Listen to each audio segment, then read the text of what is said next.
ఆ జిల్లాలో తిరుగులేని నేతగా చక్రం తిప్పిన పెద్ద ఆయనకు షాక్ల మీద షాకులు తగులుతున్నాయి. అధికారంలో ఉండగా ఓ ఊపు ఊపిన సదరు నేతకు ఇప్పుడు సొంత నియోజకవర్గంలోనే ఎదురుగాలి వీస్తోంది.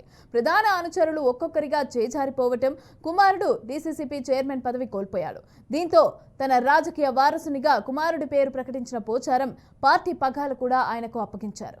అయినా పోచారం మనుగడ ప్రశ్నార్థకంగా మారిందనే టాక్ వినిపిస్తోంది. అంతేకాదు పోచారం కూడా కాంగ్రెస్ కూటికి చేరతారనే ప్రచారం రాజకీయ వర్గాల్లో ఆసక్తిని రేపుతోంది.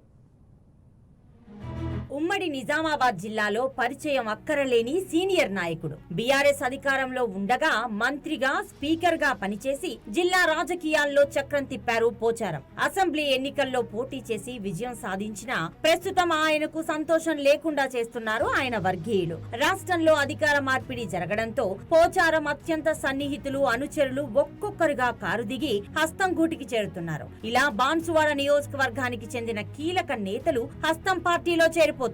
ఈ పరంపర ఇప్పట్లో ఆగేలా కూడా లేదు.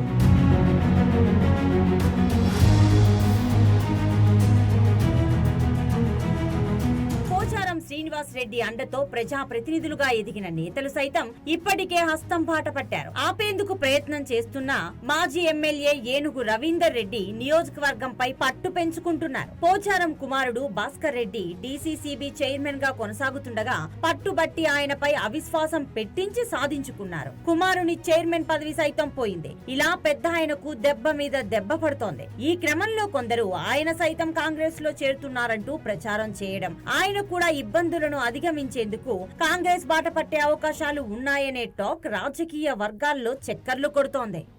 ఉమ్మడి జిల్లా రాజకీయాలను శాసించిన పోచారం పార్టీ అధికారం కోల్పోవడంతో ఆయన ఆధిపత్యాన్ని గండికొట్టడానికి కాంగ్రెస్ నేత మాజీ ఎమ్మెల్యే ఏనుగు రవీందర్ రెడ్డి నీడలా వెంటాడుతూనే ఉన్నారన్న ప్రచారం సాగుతోంది. గతంలో ఇద్దరు ఒకే పార్టీలో ఎమ్మెల్యేలుగా పనిచేసినా ఎడముఖం పెడముఖంగా ఉండడం కూడా ఈ విషయాన్ని తేటతెల్లం చేస్తోంది.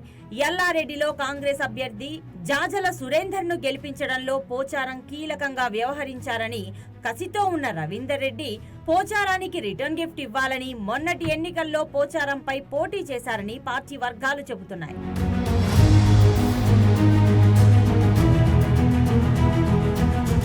ఏనుగు రవీందర్ రెడ్డి ఓడిపోయినప్పటికీ కాంగ్రెస్ అధికారంలోకి రావడంతో నియోజకవర్గంలో దూకుడుగా వ్యవహరిస్తున్నారు. ఇందులో భాగంగానే పోచారం కుటుంబ ఆధిపత్యాన్ని గండికొట్టేందుకు ఏనుగు రవీందర్ రెడ్డి సాయశక్తులా ప్రయత్నాలు చేస్తున్నారనే విమర్శలు వినిపిస్తున్నాయి. ఏనుగు దాటికి సన్నిహితులంతా కాంగ్రెస్ గూటికి చేరిపోవడం, ఎమ్మెల్యేగా గెలిచినా పోచారానికి సంబరం లేకుండా పోయిందనే ప్రజాక్షేత్రంలో చర్చ సాగుతోంది. ఈ పరిస్థితుల్లో పోచారం శ్రీనివాస్ రెడ్డి బాన్సువాడ నియోజకవర్గ ఇన్ఛార్జ్ బాధ్యతలను కుమారుడు పోచారం భాస్కర్ రెడ్డికి అప్పగించారు. ఆయన రాజకీయాల నుంచి మెల్లిమెల్లిగా తప్పుకుంటారా, కాంగ్రెస్ కండువా వేసుకుంటారా, గులాబీ గూటిలోనే ఉంటారా అనేది చర్చనీయాంశంగా మారింది. మాజీ స్పీకర్ పోచారం తన కుమారుడు భాస్కర్ రెడ్డికి జహీరాబాద్ టికెట్ ఇప్పించుకునేందుకు చివరి వరకు ప్రయత్నం చేశారు. అయితే అధిష్టానం మరో నేతకు టికెట్ ఖరారు చేసింది. దీంతో వచ్చే ఎన్నికల కోసం కుమారుడు భాస్కర్ రెడ్డిని రాజకీయ వారసునిగా ప్రకటించి నియోజకవర్గ ఇన్ఛార్జ్ బాధ్యతలు కట్టబెట్టారు. మరో కుమారుడు సురేందర్ రెడ్డి రాజకీయ భవితవ్యం ప్రశ్నార్థకంగా మారింది.